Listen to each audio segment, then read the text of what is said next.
안녕하세요. 사연에 빠지다의 DJ 민영입니다. 오늘은 또 어떤 사연이 기다리고 있을지 기대되는데요. 그럼 오늘의 사연 함께 만나볼게요. 안녕하세요. 결혼 26년 차 주부입니다. 사연을 듣다가 제 결혼 생활도 적어보면 재미있을 것 같아 이렇게 신청을 해봅니다. 저는 처녀일 때 일을 하다가 지인의 소개로 남편을 만나게 됐고 결혼과 동시에 일을 그만두게 됐습니다. 저는 일을 처음부터 쭉 하고 싶었는데요. 시댁 어르신들이 여자는 집안일을 해야 한다며 일을 그만두라고 하셔서 그만두고 집안일만 하게 됐어요. 처음부터 일을 그만둘 생각은 없었습니다. 워낙 일을 좋아했고 어렸을 때부터 일을 했던 사람이라 일을 그만두라고 말을 들었을 땐 결혼을 하지 말아야겠다고 생각했어요. 그래서 남편에게 결혼을 못하겠다고 말했어요. 그때 만약 남편이 그것도 못 참아주냐고 화를 냈다면 저는 남편과 결혼을 하지 않았겠죠. 하지만 남편은 그럼 시간을 조금 가져보자고 제게 이야기를 했어요. 그러면서 남편은 저를 놓고 싶지 않지만 제 의견이 그렇다면 어쩔 수 없다며 제 의견을 존중한다고 이야기했어요. 그 말에 저는 이 남자를 잡지 않으면 평생 후회할 것 같다는 생각에 사로잡혀 일주일 뒤 남편과 다시 이야기를 한 후 결혼을 약속했습니다. 문제는 제가 일만 하던 사람이라 집안일은 할 줄 몰랐어요. 그래서 시댁에서 많이 혼났습니다. 아니, 혼나면 다행이었어요. 차라리 말로 한번 크게 혼나는 날이 마음이 편했습니다. 결혼하기 전 시할머니께서 저에게 요리를 해보라고 시키셨는데 제가 요리하는 모습을 보고는 한숨만 쉬시며 시어머니께 뭐라고 하시더라고요. 저한테는 아무 말 안 하고 다른 사람한테 말하는 게 더 싫은 거 아시나요? 괜히 더 찝찝하더라고요. 저한테는 아무 말 안 하시면서 계속 시어머니께 하소연을 하시더라고요. 처음에는 다 들리는 식으로 이야기하길래 괜히 제게 말하기 껄끄러워서 남에게 말하는 척 제게 다 들으라고 말을 하나보다 하고 넘겼어요. 참고 참다가 계속해서 마음에 들지 않은 걸 시어머니에게 말을 하니 저도 불편하고 화가 났습니다. 하지만 거기서 그런 말을 하시는 게 불편하다고 이야기할 수도 없잖아요.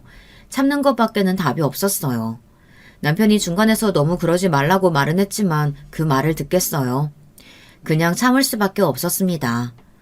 결혼하고 얼마 뒤 시할머니께서 돌아가셨어요. 돌아가셔서 마음은 좋지 않았지만 한편으로는 조금은 마음이 편해지지 않을까 마음이 놓였습니다.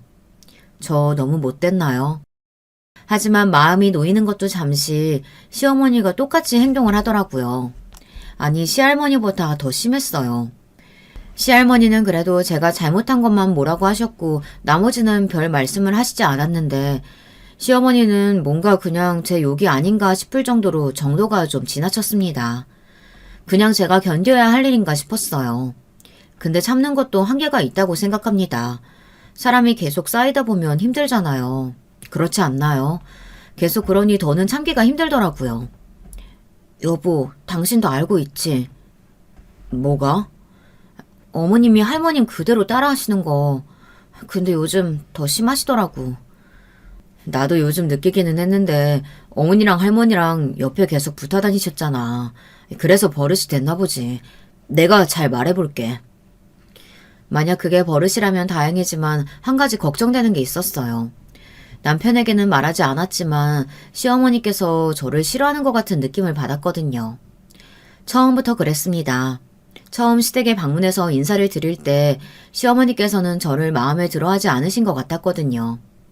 대신 시아버지께서 저를 이뻐해서 그냥 넘어간 기분이었어요. 물론 이것도 남편에게 말하지는 않았어요. 느낌뿐이라 남편에게 말하지는 않았죠. 하지만 알잖아요. 여자의 느낌이라는 게 거의 다 맞는다는 걸. 그래서 제 느낌을 무시할 수가 없었어요. 제 생각이지만 버릇이 아니라 그동안 쌓여있던 걸 시할머니께서 돌아가시고 시할머니가 하신 것처럼 이때다 싶게 다 쏟아붓는 게 아닌가 생각했습니다. 그 이후로 남편이 이야기를 잘했는지 제 앞에서 들으라고 이야기를 하지는 않았습니다. 그런데 문제는 시누이와 시어머니가 귓속말을 하는 게 아니겠어요. 아니, 사람이 그렇게 앞에서 욕을 들었는데 귓속말을 하면 당연히 제 욕을 한다고 생각이 들지 않겠어요. 거기서 대놓고 시어머니와 시누이에게 물어볼 수도 없는 지경이고 더 답답해졌습니다. 이게 한두 번도 아니고 자주 그러니 저도 뭔가 찝찝하더라고요. 계속 귓속말을 해온 것도 아니고 남편이 이야기를 한 뒤 귓속말을 하니 당연히 제 이야기를 한다고 생각이 들지 않겠어요. 아닌가요? 여러분이 저라면 어떻게 하실 것 같으세요? 차마 시어머니와 시누이에게 물어보지는 못하고 남편에게 하소연을 했습니다. 그런데 그 이야기를 듣자마자 남편이 갑자기 화를 내더라고요. 물론 자기 가족을 욕하면 기분이 좋지 못하다는 거 압니다. 하지만 당한 게 있고 남편 가족이면 저도 포함돼 있으니 저는 당연히 제 편을 들어줄 거라고 생각했어요. 그리고 너그러운 편이라 당연히 시누이와 시어머니에게 잘 이야기해보겠다고 말을 할 줄 알았죠. 그런데 진짜 너무한 거 아니냐고, 시어머니와 시누이를 그런 식으로 몰아가는 건 선을 넘은 거 아니냐고 제게 화를 내는 겁니다. 저는 바로 미안하다고 사과를 했습니다. 다행히도 남편은 조심해달라고 그런 소리 하는 거 아니라고 말을 하고 넘어갔어요. 그런데 사건은 그 뒤에 일어나고 말았습니다. 그렇게 마무리를 하고 남편도 찝찝했는지 남편이 시누이에게 이야기를 했는 것 같았어요. 시누이가 갑자기 저에게 전화가 와서 다짜고짜 따지는 게 아니겠어요? 올케, 정말 너무한 거 아니야? 네? 아니, 기분이 나빴으면 직접 이야기를 하지. 올케는 매번 그러더라? 직접 이야기를 해. 기분 나쁘게 왜 뒤에서 얘기를 해? 무슨 상황인지는 모르겠지만 그 말을 듣고 있자니 어이가 없었어요. 누가 누구한테 하는 소린지, 제가 해야 하는 소리를 듣고 있으니 뭐라고 이야기해야 할지 모르겠더라고요. 형님, 갑자기 전화해서 이런 소리 하시니까 당황스럽네요. 무슨 일 있으세요? 회사 생활 몇 년 했다면서 눈치도 없어? 됐어. 그냥 뒤에서 이야기하지 말고 마음에 안 들면 우리한테 직접 이야기하라고. 그러고는 신우는 전화를 끊어버렸습니다. 갑자기 전화가 와서 혼자 화를 내고 끊어버리니 당황했습니다. 잠시 시간을 가지고 생각을 해보니 남편이 시누이에게 그 이야기를 한 게 아닌가 싶었습니다. 저는 곧장 남편에게 물어봤어요. 남편은 조심히 이야기한다고 했는데 어쩔 수 없이 오해를 불러일으키는 문제인지라 신우가 기분이 나빴던 것 같다고 설명을 했어요.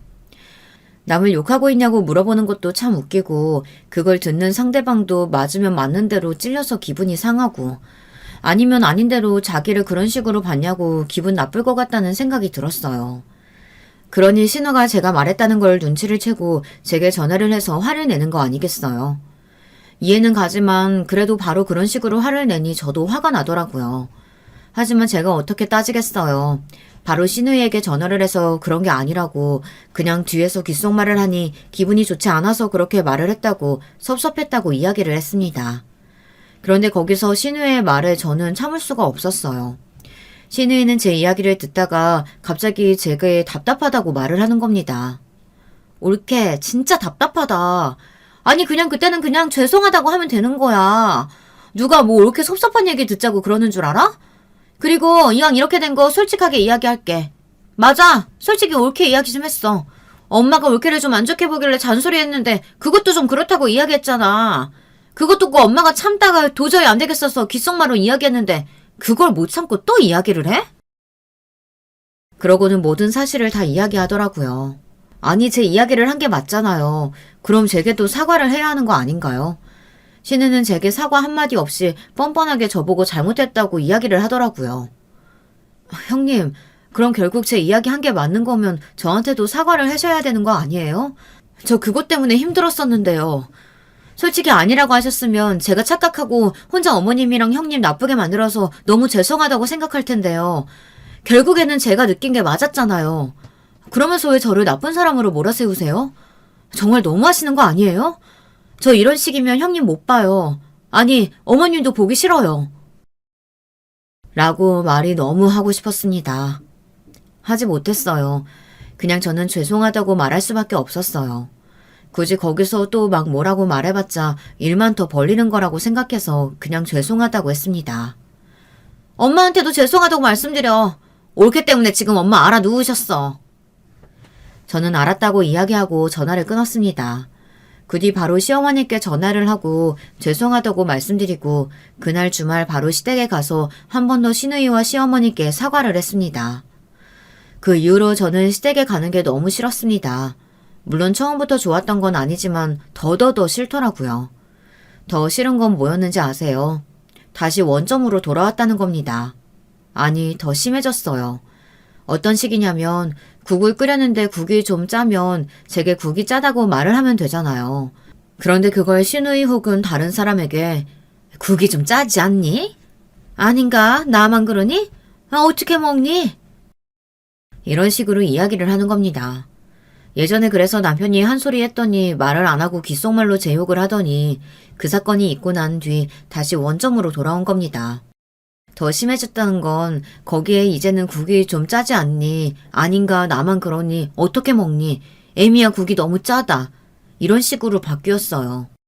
결국은 제게 이야기하는 걸로 마무리가 되었습니다. 그렇게 결혼 생활을 하다가 시누이가 결혼을 하고 난 뒤 시어머니가 어디에 이야기할 사람이 없어서 그런가 잔소리를 많이 하지 않으시더라고요. 그 뒤로는 조금 편하게 시댁에 갈 수 있었습니다. 결혼 생활이 익숙해질 즈음 아이가 생겼고 저희 부부는 아이 때문에 많이 힘들어했습니다. 아이를 키우면서 다시 회사에 가고 싶다는 생각이 들었어요. 자는 모습을 보면 천사이지만 깨면 지옥이 따로 없었습니다. 아이를 키우면서 참 많이 배운 것 같았어요. 이래저래 육아에 치이며 살고 있을 때 친가에서 연락이 왔습니다. 솔직히 저는 친가와 그리 친하지는 않았어요. 아버지와 사이가 좋지 않았어요. 아버지는 늘 술과 담배에 쩔어 있었고 어렸을 때는 매일 술에 취해 저와 어머니를 때렸어요. 그래서 어머니는 집을 나갔고 저는 매일매일을 어머니를 기다리며 아버지에게 맞으며 자랐습니다. 그래서 일찍부터 일을 하게 됐고 결혼을 하게 된 이유도 남편을 사랑해서 결혼하기도 했지만 아버지라는 사람에게 도망치고 싶어서 결혼을 한 것도 있었어요. 그리고 제가 아버지를 제일 안 좋아하는 이유는 다른 사람들에게는 굉장히 좋은 사람처럼 너스레를 들며 웃고 이야기를 하더라고요. 정말 소름 끼쳤습니다. 그 모습은 제가 중학교에 들어가서 알게 됐고 처음 그 모습을 보곤 아버지가 달라졌다고 생각해 행복해했어요. 하지만 그 다음날 술을 마시고 또 때리길래 제게는 동화 같은 일은 일어나지 않는다고 생각했었습니다. 그런데 그런 아버지가 전화가 왔으니 얼마나 싫겠어요. 결혼을 한 뒤로는 한 번도 본 적이 없었어요.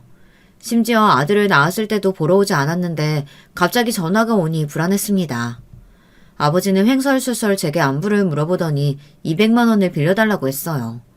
저는 무슨 말도 안 되는 소리 하지 말라고 그런 부탁할 거면 앞으로 전화하지 말라고 말을 하고 끊었습니다. 그렇게 끝이 났으면 얼마나 좋았을까요? 결국 아버지는 남편에게도 부탁을 했더라고요. 그걸 나중에서야 저는 알게 됐습니다. 이거 300만 원은 어디 나간 거야? 남편이 말을 하지 못하자 순간 아버지가 200만 원 빌려달라고 한 게 딱 생각이 나더라고요. 혹시 아버지한테 줬어? 전화 왔어? 돈 빌려달라고? 아니, 장인어른이 몸이 안 좋아서 수술을 해야 하는데 돈이 부족하다고 하시길래 바로 드렸지. 그런 건 나한테 먼저 말을 했어야지. 알지, 아는데 당신이랑 장인어른 사이 안 좋은 거 알잖아. 그래도 나라도 잘해드려야지. 그리고 아프시다는데 어떻게 안 드려. 그래서 아버지가 수술비 마련한다고 300만 원 빌려달라고 했어? 어디가 아프시대? 그건 나중에 이야기해준다고 하고 급하게 수술 받아야 해서 300만 원 빌려달라고 하셨는데 저는 정말 아버지라는 사람이 더 싫어졌습니다. 어떻게 사이한테 그런 거짓말을 할 수 있는지. 처음에 저한테는 200만 원을 빌려달라고 했었잖아요.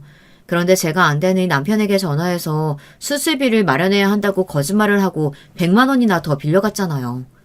정말 괘씸하지 않나요? 아버지라는 사람이 어떻게 그럴 수가 있나요? 아버지는 분명 술 마시고 노는 데 쓰기 위해 돈을 빌려간 거라고 생각했어요. 아니, 그거면 다행이죠. 여자랑 놀고 도박하는 데 쓸 거라고 생각했습니다. 그래서 저는 남편에게 처음으로 크게 소리치며 화를 냈습니다. 그런 놈은 아버지 아니라고, 제발. 아무것도 하지 마. 나한테는 200만 원이라고 말하고 빌려달라고 했어. 수술이라는 얘기도 안 했다고. 걱정할까봐 그랬겠지. 진정하고 말 못해서 미안해. 근데 여보, 아버지잖아. 남편은 너무 착해서 탈이었습니다. 물론 그 모습이 좋기는 했지만 아버지는 아버지라고 이야기를 하더라고요. 물론 남편도 제 집안 사정을 다 압니다. 아는데도 그렇게 이야기를 하니 미치겠더라고요. 아버지가 이제는 정신을 차렸을 거라며 자식이 된 이상 그래도 부모님인데 좋게 지내야 하지 않냐며 이야기를 하더라고요. 정말 답답했습니다. 저는 더 이상 부모로 생각을 하지 않는데 남편이 그렇게 생각을 하고 있으니 정말 답답했어요. 진짜 제발 그러지 마. 이번이 마지막이라고 약속해줘. 그리고 만약 아버지한테 전화 오면 나한테 먼저 말해줘. 그리고 내가 분명히 알아. 수술비 아니야. 분명 어디 논다고 돈 빌린 거야. 그리고 그거 갚을 능력도 없어. 알았어. 그래도 한번 믿어보자. 마지막까지 남편은 착한 사람이었습니다. 아니, 바보 같은 사람이었어요.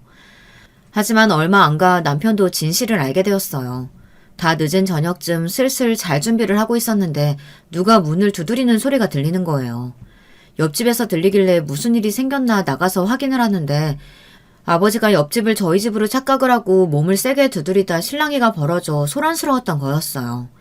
남편은 놀라서 옆집 사람에게 사과를 하고 아버지를 집 안으로 데리고 왔습니다. 아버지의 몸에는 담배 쩐내와 술 냄새가 진동했어요. 아이들에게는 방에 들어가서 나오지 말라고 말했어요. 아버지의 모습을 본 순간 저는 화를 주체할 수가 없었어요. 남편도 그걸 알았는지 아이들에게 무슨 일이 있어도 절대 나오지 말라고 당부를 하더라고요. 남편은 제 손을 한번 잡았습니다. 저는 너무 화가 났지만 남편의 손을 한번 잡고 괜찮다고 말해줬어요. 남편 덕분에 저는 감정을 추스를 수 있었어요. 무슨 일 때문에 오셨어요?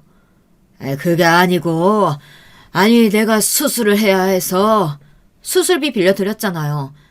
아니, 더 필요하지. 내가 미안해서 그러지. 아버지는 취해서 무슨 말을 하는지도 모르는 것 같았어요. 그래서 제가 화를 꾹 참고 다시 한번 물어봤습니다. 아버지, 솔직히 말해보세요. 그럼 돈 드릴게요. 진짜 수술비 때문이에요? 그럼! 진짜로? 저 이거 진심이에요. 솔직하게 말해요. 그럼! 마지막이에요. 진짜예요? 마지막이라는 말에 아버지는 흔들리고 말았습니다.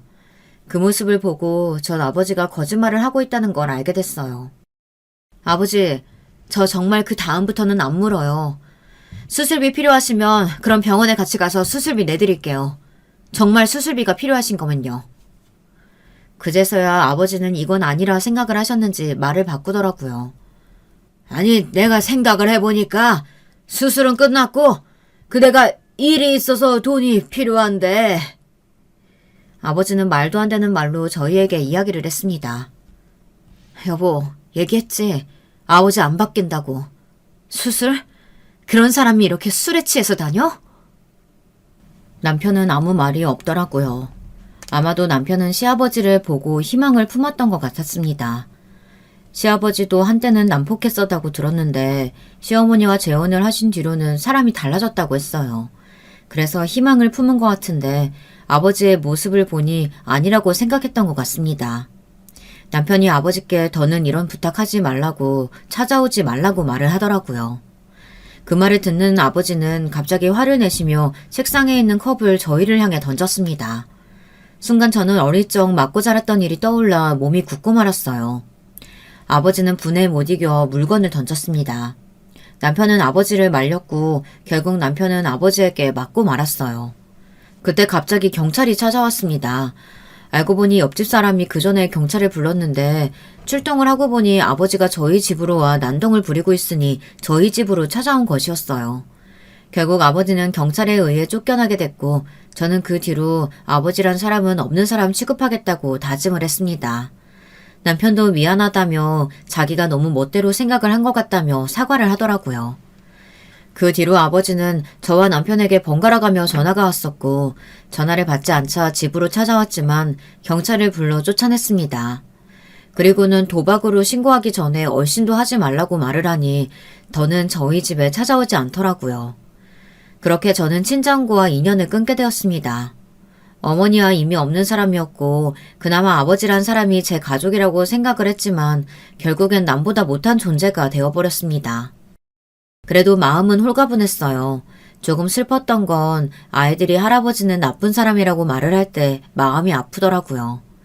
아이들한테만큼은 그래도 좋은 할아버지로 기억이 됐으면 좋겠는데 아이들도 알아버렸으니 미안했습니다. 시간이 조금씩 지나고 아이들은 커가고 저희는 점점 늙어가는 게 보이더라고요. 그리고 시댁 부모님도 점점 움직이는 게 예전만 하지 못했어요. 시댁 문제는 늘 여전했습니다. 제사도 너무 힘들고 시아버지는 힘이 없으셔서 매일 집에만 계시고 시어머니는 잔소리가 여전했고 시누이는 그 사이 이혼을 했습니다. 그래서 더 힘들었어요. 처음에 갑자기 신우가 시댁에 큰 짐을 들고 와 살겠다고 찾아왔는데 알고 보니 이혼을 당해서 다시 시댁에 들어왔던 겁니다. 신우가 집안일도 안 하고 돈만 쓰고 뭐 제대로 하는 게 없어서 이혼을 당했다고 들었어요.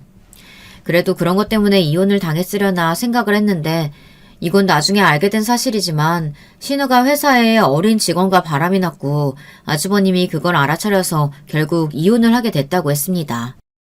저희 남편과 아주버님은 가끔 만나는 사이라 술자리를 가지다 사실대로 말을 했다고 해요. 처음에 신우가 바람 폈다는 걸 듣고 정말 충격을 많이 받았어요. 시아버지께서 이 여자 저 여자 만나고 다녔다고 그 이유 때문에 시아버지를 별로 좋아하지 않는 사람이 바람이라니 정말 성격대로 산다 생각했습니다. 그런데 좀 신기하지 않나요? 정작 친아버지인 시아버지는 좋아하지 않고 재혼한 새어머니인 시어머니를 잘 따르는 모습을 보니 시아버지가 시어머니와 재혼을 한 뒤 정말 달라지시긴 한 것 같았어요. 얼마나 심했으면 시댁 식구들이 그렇게 따를까 생각을 했죠. 그런데 어느 날 시댁 식구가 모두 모인 자리에서 시어머니는 이제 더는 제사를 지내지 말자고 하는 겁니다. 순간 저는 이게 무슨 일인가 싶었는데 이유가 있었어요. 갑자기 시어머니가 암이라지 뭡니까? 유방암에 걸리셨다고 하셨어요. 그래서 시아버지께서 앞으로 제사는 간단하게 하거나 없앤다고 이야기를 했습니다. 초기라 다행이지만 나이가 있으셔서 조금 힘들 수도 있다고 말하더라고요. 시어머니는 자기 팔자는 왜 이 모양이냐며 통곡을 하더라고요. 그 모습을 보니 아무리 미워도 걱정이 되더라고요. 걱정은 걱정이고 간병은 제가 하고 싶지 않았어요. 그래도 남편을 봐서라도 해야겠다고 생각해서 간병을 했습니다. 근데 웃긴 게 뭔지 아세요? 아프고 나니 간병은 또 하기 싫은가 봅니다. 물론 시누이는 일이 끝나고 매일 와서 간병을 했지만 시어머니가 동서들을 정말 예뻐하셨는데 그런 동서들은 나 몰라라 자기 바쁘다고 오지도 않더라고요. 결국 저와 시누이 둘이서 했습니다. 처음에 시어머니께서 동서를 찾더니 시간이 지나자 찾지도 않으시더라고요. 무슨 이유인지 제가 없을 때 동서네가 왔다고 들었는데 그 뒤로는 오지 않았어요. 그리고 시어머니는 건강이 조금씩 좋아지진 않으셨지만 다행히 수술은 성공적이었습니다. 시어머니가 조금 괜찮아지시니 시아버지께서 안 좋아지시는 겁니다. 처음에는 몰랐어요. 말수가 워낙 적은 편이라 몰랐거든요. 어느 날 남편이 시아버지께서 치매기가 있는 것 같다고 얘기를 하더라고요. 그리고 넘어지시는 바람에 팔이 부러졌다고 하더라고요. 그 나이에는 잘 붙지도 않아서 고생을 하잖아요. 그래서 남편이 잠깐 같이 합쳐 사는 게 어떠냐고 말을 하는 겁니다. 저는 무슨 말도 안 되는 소리를 하냐고 말했어요. 아니, 신우도 시댁에 들어와서 살고 있는데 같이 사는 건 말이 안 된다고 생각했어요. 처음에는 순간 아버지인데 아무리 싫다고 해도 참고 해줄 수는 없을까 생각했는데 제가 할 말은 아니라고 생각했어요. 저도 뭐 아버지를 버렸으니 똑같다고 생각해서 더는 그렇게 이야기를 하면 안 될 것 같다고 생각했습니다. 그래서 아이들이 곧 중요한 시기를 앞두고 있으니 그 후에 생각을 해보자고 이야기를 했어요. 그랬더니 그럼 자기가 한 번씩 시댁에서 자고 오겠다고 하는 겁니다. 저는 속에 천불이 났어요. 아니 아무리 그래도 신우가 한 집에 살고 시어머니도 편찮으시다고 해도 몸은 가눌 수 있는데 남편이 가서 병간호를 해주겠다고 하니 정말 답답해 미쳐버리는 줄 알았습니다. 왜냐하면 남편도 간이 좋지 않아 매일 약을 먹고 있고 회사 일에 너무 바빠 매일 잠을 설쳤거든요. 그래서 결국 제가 시아버지 간호를 하기로 했습니다. 시아버지 간호를 하면서 시댁으로 출퇴근을 하는 기분이었어요.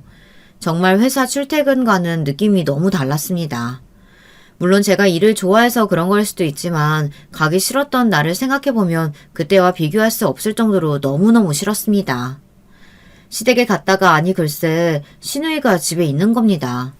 분명 시누이는 회사에 갈 시간이라 생각했는데 집에 있으니 당황했습니다. 저는 일부러 회사를 뺐나 싶었는데 그만뒀다고 하지 뭐예요. 정말 저희 시누이는 어쩜 그렇게 막 살 수 있는지 이야기를 해보고 싶을 정도였어요. 그리고 집에 있으면 병간호를 좀 할 수 있지 않나요?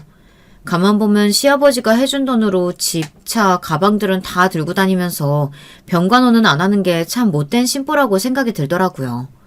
저라면 아버지가 너무 싫으면 아무리 돈이 많더라도 그 돈조차도 들고 다니기 싫었을 것 같은데, 그러기에는 시누이는 한 집에 같이 살고 있고 심지어 회사까지 그만두고 시아버지 돈으로 카페를 차린다는 거예요. 할 말이 없지 않나요? 그러면서 자기는 주변 카페가 어떤지 한번 봐야겠다며 약속이 있어 나가야 한다고 하는 겁니다. 속으로는 엄청 욕을 했지만 그냥 잘 다녀오라고 이야기를 했어요. 집에 있으면 더 도움이 안 될 것 같아 그냥 빨리 나갔으면 하는 마음이었습니다. 그렇게 몇 달을 병간호를 하면서 지내다 보니 시아버지께서 대소변을 잘 못 가리신다는 걸 느꼈습니다. 그리 심한 편은 아니지만 점점 심해지는 걸 느낄 수 있었어요. 팔이 났는데도 시간이 꽤나 걸려 저는 점점 지치더라고요. 그런데 그 지침 속에서 또 한 번 폭풍이 휘몰아쳤습니다. 저는 이 일을 당할 거라고 상상을 못했어요. 왜 안 좋은 일은 항상 몰아서 오는지. 첫 번째는 시어머니 생신날에 있었던 일입니다. 그날 생리통이 너무 심해서 일어서기가 힘든 날이었어요. 그런데 시어머니의 생일상을 차린다고 겨우겨우 일어나서 준비를 했어요. 생일상을 준비하고 싸서 시댁으로 가려고 했는데 동서에게 전화가 온 겁니다. 조금 늦는다고 하더라고요. 큰 동서는 일이 있어 전날 따로 생신 축하를 했고 막내 동서와 저와 같이 생신상을 준비하기로 했는데 늦게 온다고 하니 화가 나더라고요. 아팠지만 그래도 약속이니 열심히 준비했는데 늦게 온다니 화가 나지 않겠어요. 심지어 전날 술을 너무 많이 마셔서 힘들다며 음식 준비도 못했다고 하는 겁니다. 그래서 저는 더 화가 났어요. 그런데 더 화가 나는 건 그 후 상을 치우고 있는데 갑자기 동서가 시어머니에게 용돈을 드리는 겁니다. 뭐 저도 안 보이는 곳에서 드렸으니 생신 선물 겸 드렸나 보다 생각을 했어요. 저도 동서와 얼마 정도 할지 입을 맞췄기 때문에 부담이 되는 건 없었습니다. 그런데 아니 글쎄 저와 이야기한 것보다 훨씬 배가 들어있는 게 아니겠어요? 시어머니는 돈 액수를 보고 기쁨을 감추지 않고 동서에게 예쁘다며 막 칭찬을 했습니다.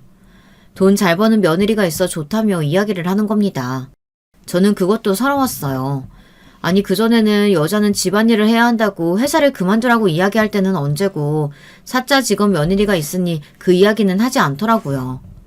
그래서 은연중에 동서들이 저를 무시하는 게 있었는데요. 그래서 오늘 같은 일이 벌어진 겁니다. 이건 저를 무시하는 행동 아닌가요? 조용히 시어머니에게 전달해도 되지 않았을까요? 결국 설거지도 제 담당이 되었습니다.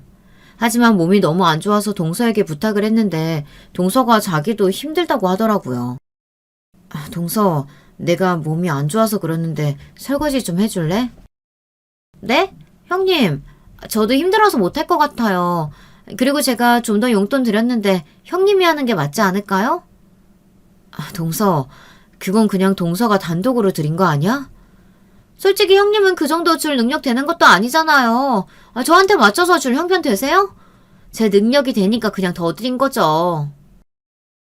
동서는 비아냥거리며 저를 무시하더라고요. 화가 났지만 더 할 말이 없었어요.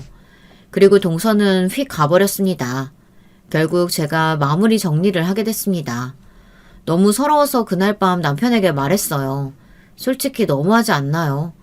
누구는 일을 그만두고 집안일만 하고 누구는 일을 해서 능력도 인정받고 돈도 많이 버니 너무 억울하더라고요. 제가 일을 안 하고 싶어서 안 한 건 아니잖아요. 그 일이 있고 난 후 너무 분이 안 풀리더라고요. 그리고 그 다음에는 어머니라는 사람이 집에 찾아온 겁니다. 처음에는 못 알아봤어요. 근데 우물쭈물거리며 머뭇거리더라고요.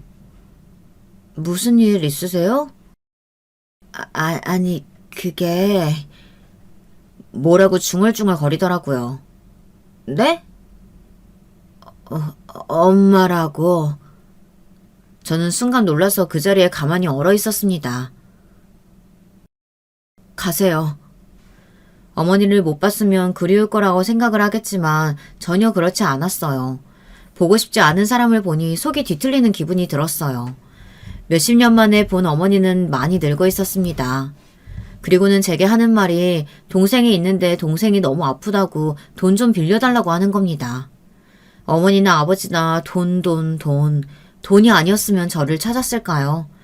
몇십 년 만에 봤는데 고작 한다는 이야기가 배다른 동생 이야기와 돈 이야기라니 정말 부모복이 없지 않나요?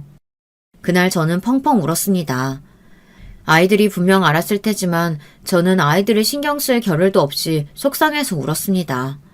그날 처음으로 아이들 앞에서 술을 마시고 제 가족 이야기를 해줬어요.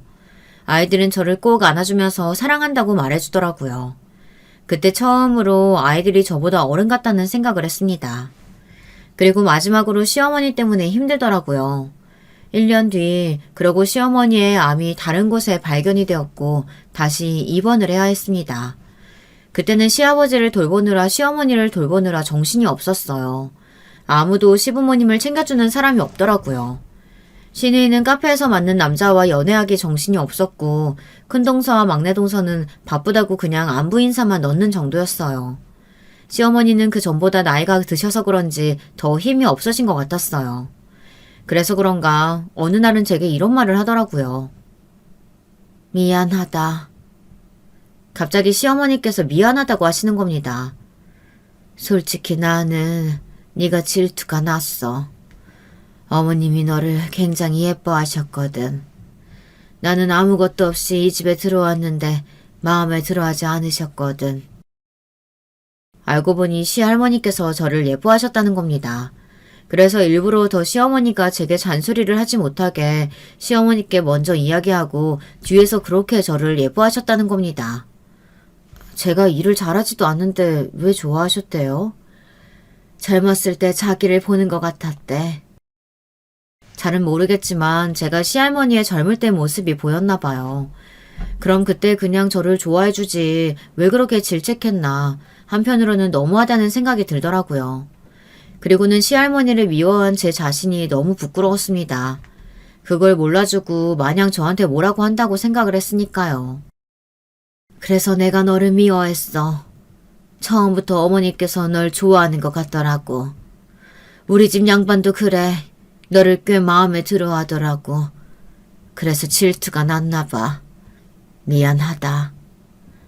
어머니, 저도 솔직히 말씀드려도 될까요? 그래.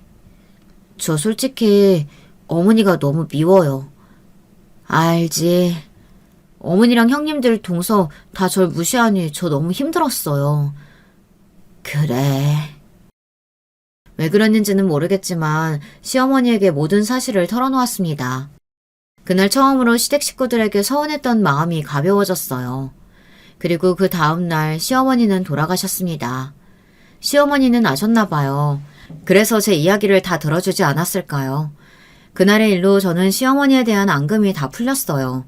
대신 시어머니의 마지막을 봐서 그런지 미운 정이 들어서 그런지 힘들더라고요.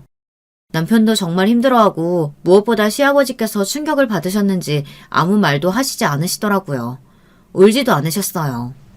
시아버지는 시어머니께서 돌아가신 뒤 아무것도 드시지 않고 아무것도 하지 않으셨어요. 아주버님과 남편은 시아버지께 제발 정신 좀 차리라고 이야기를 했지만 이미 다 늙어가신 시아버지는 자식들을 바라볼 뿐이었습니다. 거짓말 안 보태고 일주일 정도를 하루에 죽 반 공기를 먹고 누워만 있었어요. 그리고 조금 괜찮아졌나 싶었는데 진짜 거의 산송장이었습니다.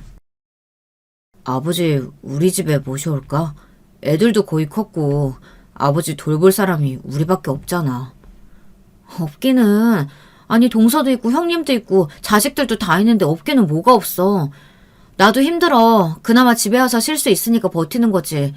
계속 보면 나도 머리 아프다고. 그럼 어떡해. 당신은 부양할 가족도 없잖아. 아버지 한 명 부양하는 게 그렇게 어려워? 결국 남편은 해서 안 될 말을 하고 말았습니다. 친정 부모님이 저에게 어떤 상처를 줬는지 잘 아는 사람이 그렇게 이야기를 하니 더 무너지더라고요. 저는 그 이야기를 듣자마자 남편 뺨을 때려버렸습니다. 저도 놀라고 남편도 놀랐어요. 아니 그게... 남편은 바로 나가버렸고 저는 후회를 하며 남편을 따라 나갔습니다. 남편은 처음에 아무 말 없이 포장마차로 들어가 소주를 마시더라고요. 바로 남편 앞에 앉았지만 남편은 혼자 술을 마셨어요. 술을 몇 잔 마시다 보니 남편이 화가 좀 풀렸는지 제게 말을 걸더라고요. 그날 저희는 많은 이야기를 했습니다. 서로 사과를 하고 시아버지를 저희 집에 모셔오기로 했습니다. 하지만 여간 아쉬운 게 아니었어요. 시간이 지나면 지날수록 배변 실수하는 횟수도 늘어나고 치매가 있으셔서 밥을 먹었는지도 잊어 늘 밥을 달라고 하셨어요. 잠을 제대로 잘 수 없었어요. 기저귀를 제때 갈지 않으면 옷이며 이불이며 다 묻혀버려서 시간 맞춰서 갈아줘야 했습니다. 너무 힘들어서 남편에게 돌아가면서 시아버지를 돌보는 건 어떻냐고 이야기했어요. 그런데 일단 시누이는 자기 카페 일이 바쁘다며 봐줄 시간이 없다고 했고, 둘째 아주버님네는 일단 형님이 자기는 죽어도 싫다며 못을 박아두는 바람에 넘어갔죠. 막내 동선에도 바쁘다며 다들 그냥 저희가 하길 바랬어요. 결국 저는 10년이란 시간을 시아버지 똥기저귀를 갈며 지내야 했습니다. 그동안 시아버지는 가끔씩 깜빡하시는 것과 배변 문제 빼고는 아무 문제가 없었어요. 하지만 그 두 가지 문제가 힘들었죠. 만약 시어머니가 살아계셨다면 좀 괜찮았을까요? 요양원에 보내볼까 생각을 했지만 혼자 생각을 하면 뭐해요. 다들 요양원에는 보내지 말자고 하고 그러면서 할 사람은 저랑 남편밖에 없고 다들 너무 이기적이라는 생각이 들었어요. 그렇게 결국 10년을 채웠고 시아버지는 돌아가시게 됐습니다. 그런데 다들 아시겠죠? 상속이 얼마나 골치가 아픈지. 저희 부부는 아무런 욕심 내지 말자고 약속을 했어요. 아니 솔직히 저는 저희가 받아야 된다고 생각했습니다. 왜냐면 저는 이 집을 위해 일도 했고 제 삶도 포기했으니까요. 그런데 어느 날 남편이 우리들은 유산을 받지 못하더라도 포기하자고 하더라고요. 처음엔 당연히 말도 안 되는 소리 하지 말라고 다그쳤습니다. 남들은 몇 푼이라도 가지려고 아등바등 형제들과 싸우는데 포기하자니 말이 됩니까? 하지만 남편은 자기 식구들 일이니 끼어들지 말라고 단호하게 말하더라고요. 그때부터 저는 남편이 뭔가 알고 있다는 생각이 들었습니다. 왜? 아버님이 기대하지 말래? 당신 뭐 알고 있지? 몰라. 분명 뭔가 알고 있는 눈치였습니다. 그런데 그 이유가 밝혀졌어요. 시아버지는 다른 저희에게 주지 않고 다른 자식들에게만 유산을 남겼더라고요. 순간 저는 그 말을 듣고 쓰러졌습니다. 못 받을 줄은 상상도 못했거든요. 동서 어떡해? 죽 써서 개 좋네. 어떡하니? 결국 동서들이 비웃더라고요. 어떻게 그럴 수가 있나요? 10년 동안 그렇게 다 갈아주고 그랬는데 한 푼도 없다는 게 말이 됩니까? 하지만 남편은 아무렇지 않다는 듯 이해한다고 했어요. 정말 너무하는 거 아니야? 혼자 너무 태평한 거 아니냐고. 고생은 내가 다 하고 유산은 다른 사람들이 다 가져가는데. 남편은 아무 말도 하지 않았어요. 그리고 다들 시아버지의 유산이 담긴 금고를 여는데 순간 동서들이 개거품을 물며 쓰러지는 게 아니겠어요? 금고에는 종이 한 장과 현금이 조금 들어있었습니다. 종이에는 편지 한 장이 쓰여져 있었어요. 나 때문에 고생한 내 자식들아, 미안하다. 이것밖에 남는 게 없구나. 내 마지막 건물들과 통장에 있는 돈은 다 셋째네에게 주고 남는 현금을 넣어뒀다. 내줄 게 이것밖에 없어서 미안하다. 그래도 매번 셋째네는 나를 생각해 챙겨주니 얼마나 고맙니. 그래서 내 죽기 전에 셋째에게 다 넘겨줬다. 욕심내지 말거라. 셋째네는 가지만 했으니 내가 따로 주는 거니 탐내지 말고. 우리 셋째 며느리도 많은 고생했으니 가질만 하다. 이걸로 편하게 살거라. 나머지 남은 현금으로 아등바등 잘 살아보거라. 저는 남편을 쳐다봤습니다. 그래서 남편은 괜찮다고 한 거였어요. 시아버지는 정신이 멀쩡하실 때 이미 모든 준비를 마쳐두고 남편에게 넘겨주었다고 했어요. 시아버지도 다 알고 계셨던 겁니다. 저희가 어떻게 사는지 다 알았어요. 그리고 남편이 제게 종이 한 장을 주더라고요. 거기에는 시아버지의 편지가 또 한 장 들어있었어요. 며느라가 셋째 놈에게 부탁해서 이 편지를 전한다. 고생했다. 우리 집안 때문에 하고 싶은 일도 못하고 시부모 돌보느라 고생했어. 이제는 편히 쉬려무나. 내 다른 놈들은 괘씸해서 한 푼도 남기지 않고 니네들 다 줄까 생각을 했지만 그래도 내 자식들인지라 그건 아닌 것 같아 조금은 남긴다. 아마 그 녀석들은 그것도 적다고 할 게다. 그래도 내가 죽기 전에 넘겨줬으니 죽음은 괜찮을 게다. 아가, 사랑한다. 시아버지의 마지막 말에 저는 눈물을 흘렸습니다. 저는 남편에게 왜 말을 하지 않았냐고 물어봤어요. 시아버지께서 절대 제게 말하지 말라고 당부를 해서 말을 할 수가 없었다고 했어요. 결국 저는 시아버지께 감사하다는 말도 못 드리고 보냈습니다. 나머지 식구들은 말도 안 된다며 저희에게 열을 내더라고요. 특히 막내 동서와 신우가 그렇게 제게 화를 내는 겁니다. 올케는 정말 그러면 안 되지. 아무것도 안 하면서 아버지 돌봐드렸다고 그렇게 다 받는 거야? 그럼 나도 했지. 올케 혹시 다 노리고 한 거 아니야? 매번 돈 없다 거리면서 아버님이랑 이야기해서 다 받아간 거 아니에요? 뭐가 아니에요. 그러니 제가 같이 봐드리자고 했을 때 했으면 아버님도 같이 놔둬줬을 거 아니에요.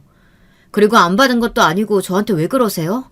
그리고 동서는 그러면 안 되지. 큰형님처럼 받아들여야지. 동서도 힘들다고 동서가 안 했잖아. 그리고 누가 돈 벌라고 그렇게 10년 동안 똥기저귀를 갈면서 일해요. 줄지 안 줄지도 모르는데. 그거 바라고 했으면 힘들다고도 안 했어. 같이 하자고도 안 했겠죠. 어머, 쟤 이제 엄마 아빠 돌아가셨다고 없다고 막 나가네? 네, 저도 이제 참을 대로 참았어요. 따지고 보면 형님도 웃겨요. 아버님 싫다고 했을 땐 언제고 아버님 돈으로 지금 카페 차렸잖아요. 그 카페가 잘 안 되는 것도 아니고 꽤나 버신다면서요. 저 같으면 그렇게 싫으면 아버지 돈 받지도 않아요. 그 정도면 아버님께 감사해야 되는 거 아니에요? 바람이나 피우고 아무 생각 없이 회사나 때려치우고. 아, 때려치운 게 아니라 잘린 거죠? 모를 줄 알았어요? 신우이는 카페를 차리기 위해 회사를 나간 게 아니라 근무 태만으로 해고되었다고 했어요. 그리고 막내 동서는 지금 이혼 위기에 놓여 있다고 들었어요. 동서 성격이 워낙 세서 서방님이 더는 못 살겠다고 말을 했다고 했습니다. 하지만 동서가 지금 붙잡고 있는 상태라 숙여야 하는데 쉽지 않은 것 같더라고요. 그리고 동서는 제발 성격 좀 죽여. 그러니 서방님이 못 버티고 이혼을 하려고 하지. 매번 그렇게 잘난 척하면서 하면 뭐해. 자기 성격이 더러워서 결국 자기 남편은 떠나려고 했는데. 서방님이 생긴 것도 괜찮고 돈도 잘 버는데 이혼하려니 아쉽지? 그런데 내가 볼 땐 이혼할 것 같네. 그 말을 끝으로 저는 동서에게 뺨을 맞고 말았습니다. 놀랐지만 저도 바로 동서의 뺨을 때렸어요. 그리고 동시에 저희는 머리채를 잡고 싸웠습니다. 남편은 놀라 말리고 저희는 몇 분이 돼서야 머리를 놓을 수 있었어요. 속이 다 시원했습니다. 매번 저를 무시하는 것도 열받고 잘난 척하는 것도 열받아서 속으로 상상만 하던 말들을 내뱉고 몸싸움을 하니 속이 한결 기분이 괜찮아지더라고요. 저는 남편이 뭐라고 할까 걱정했는데 남편은 오히려 제 머리만 걱정하고 더 때리지 그랬냐고 이야기를 하더라고요. 남편도 동서가 꽤나 미웠나 봅니다. 남편 말로는 동서가 자기를 무시한 적이 몇 번 있다고 했어요. 그래서 좋게 보지 않았는데 제게도 더 그러니 싫어졌다고 했어요. 그래서 말릴 때 힘껏 동서의 머리를 당겼다고 했습니다. 그 말을 듣고 빵 터졌습니다. 그리고 저희는 시댁 식구들과 교류를 하지 않았어요. 종종 서방님과 만났지만 나머지 식구들은 만나지 않았습니다. 결국 막내 동서는 이혼을 하게 됐고 저희는 이제 정말 볼 일이 없었죠. 저희 부부는 오랜만에 평화로운 아침을 맞이했습니다. 이 모든 게 다 끝났다고 생각하니 정말 평화롭더라고요. 그런데 아니 글쎄 신우이가 찾아와서 돈이라도 좀 달라고 하는 겁니다. 나 돈 좀 줘. 남편은 줄 수도 있었지만 신우이의 행동에 화가 나서 주고 싶지 않다고 했어요. 그러다 신우이는 남편에게 받을 거 다 받고 하나 있는 누나한테 그러고 싶냐고 화를 내는 겁니다. 아니 정말 어려웠으면 도와줬겠죠. 그런데 남자를 만난다고 돈 다 써버리고 돈을 빌리고 있으니 돈을 주고 싶겠어요. 그리고 젊으면 몰라 다 늙어서 남자 때문에 그런다는 게 철이 없어 보였어요. 저와 남편은 나이 차이가 꽤 나는 편이에요. 그러면 신우이는 얼마나 나겠어요. 그런데도 남자를 만난다고 성형외과를 다니고 어린 남자애들을 돈으로 꼬시니 남편이 화가 안 나겠어요. 결국 신우이에게 돈을 좀 주고 다시는 오지 말라고 이야기했습니다. 돈을 주니 그제야 떠나더라고요. 어찌 보면 시댁에서 제일 문제는 신우이였어요. 그 나이에 아직도 철이 안 들었으니 그 일로 저희는 시댁 식구들과 인연을 끊게 됐습니다. 여기서 말을 더 하면 정말 끝도 없이 할 것 같네요. 아시죠? 복잡한 집은 까도 까도 계속 나온다는 거. 어쨌든 저희는 시아버지 덕분에 마지막에 풍요롭게 살 수 있었어요. 절대 바라고 병시증을 든 건 아니지만요. 결국 마지막은 행복하게 끝이 났네요. 친정 식구도 없고 시댁도 이젠 신경 쓸 사람이 없으니 이젠 저만의 시간을 가져보도록 하려고요. 우선 제가 하고 싶었던 공부를 해보려고 합니다. 나이가 들어 예전만큼 머리가 돌아가지 않겠지만 저를 위해 살아보려고 해요. 물론 아직도 시부모님이 살아계셨다면 저도 이 글을 쓸 생각을 하지 않았겠죠. 쓸 시간도 없었을 겁니다. 아픈 노인네 돌보는 게 정말 힘들더라고요. 혹시 만약 저와 같은 처지에 있는 분이시라면 힘내라고 말하고 싶습니다. 제 결혼 생활은 힘들기만 했지만 후회는 하지 않습니다. 다행히 남편이 저를 잘 이끌어줬고 시어머니와도 마지막에 이야기를 했고 시아버지도 저희에게 그만큼 보답을 해주셔서 지난 시간이 그냥 허투루 보냈다는 생각이 들지는 않더라고요. 어떤가요? 제 결혼 생활과 비슷한 분이 계신가요? 조금은 공감이 가는지 모르겠습니다. 그럼 이만 제 이야기를 마치겠습니다. 이야기 들어주셔서 감사합니다. 모두 행복한 하루 보내세요. 여러분, 두 번째 사연 시작하기 전에 좋아요, 구독 꼭 눌러주실 거죠? 그럼 두 번째 사연 바로 시작합니다. 안녕하세요. 저는 경기도의 어느 동네에서 살고 있는 40대 여성이자 사연에 빠지다 애청자예요. 나름의 다사다난한 어린 시절의 경험을 보유하고 있지만 남편과 결혼을 한 이후로는 새로이 가정을 꾸리는 재미로 또 새로움으로 살아왔네요. 친정 집안이 조금 가난한 편이었어요. 일남일녀 집안이라서 집안이 단출할 법했으나 친정 부모님께서는 조부모님을 모시고 사는 경우였어요. 제 친할아버지, 친할머니 말이에요. 제가 5살 되던 해부터 두 분을 저희 집에 모시며 살게 됐죠. 집은 경기도의 가장 아랫자락에 위치하고 있었어요. 지명만 경기도고 수도권일 뿐 사실상 지방인 수준이었으며 논밭이 즐비한 시골 동네 수준이었네요. 저는 남동생을 둔 누나였어요. 조부모님께서는 저보다 남동생을 훨씬 더 아끼며 유별나게 대해주셨는데 특히나 친할머니께서 그렇게 구셨어요. 어머님, 너무 그렇게 손자만 예뻐해주지 마시고 손녀 예쁜 것도 좀 알아주세요. 이번에 학교에서 받아쓰기도 90점 맞았대요. 한 개밖에 안 틀렸대요. 정말 기특하고 대단하지요. 90점? 100점 받을 수도 있었는데 90점만 받아왔다는 소리겠지? 에잉, 하여간에 계집애가 한 끗 차이로 어설프고 부족하구나. 하는 집마다 영 내 마음에 차지를 나눠. 그 때문에 친정엄마께서는 너무나도 속상해하셨어요. 예전에는 평일 주말 가리지 않고 근무를 하던 시절이었고 초과 근무니 뭐니 하는 개념도 없었어요. 그래서 친정아빠께서는 일을 나가시느라 거의 두문불출하던 시기였고요. 공장에서 단순 반복 작업일을 짧게 하셨던 친정엄마만이 집안 상황을 들여다보실 수 있었어요. 여유롭지 않았던 형편, 반찬의 수준은 늘 거기서 거기였지만 맛있는 요리가 생기면 저는 무조건 가장 뒷전이고 남동생은 대우를 받았죠.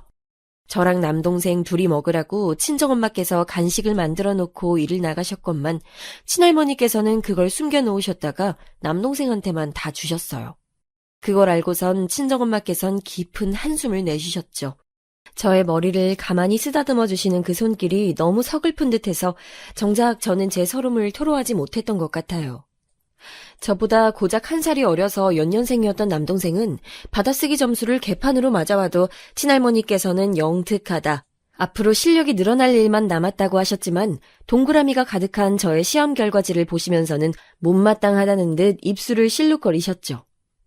저것이 어디 자기 동생 기를 눌러놓으려고 온통 작정을 했구나.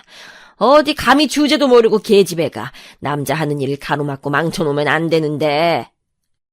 맹세코 저는 친할머니께 해가 될 만한 나쁜 짓을 한 적이 없었고요. 어른들이 싫어할 만한 행동이나 큰 실수를 한 적도 없었네요. 다만 저는 손자가 아니라 손녀라는 이유로 다 키워나봤자 출가 외인이 되어 집안의 대를 잇지도 않을 여자라는 이유로 친할머니께 멸시를 당했으며 친할아버지로부터는 무시를 받아왔던 거예요. 저는 제가 미움만 받고 예쁨을 받지 못한 아이라고 자라는 동안 계속 생각을 하게 됐기에 매사에 자신감이 없고 소심해져 갔던 것만 같아요.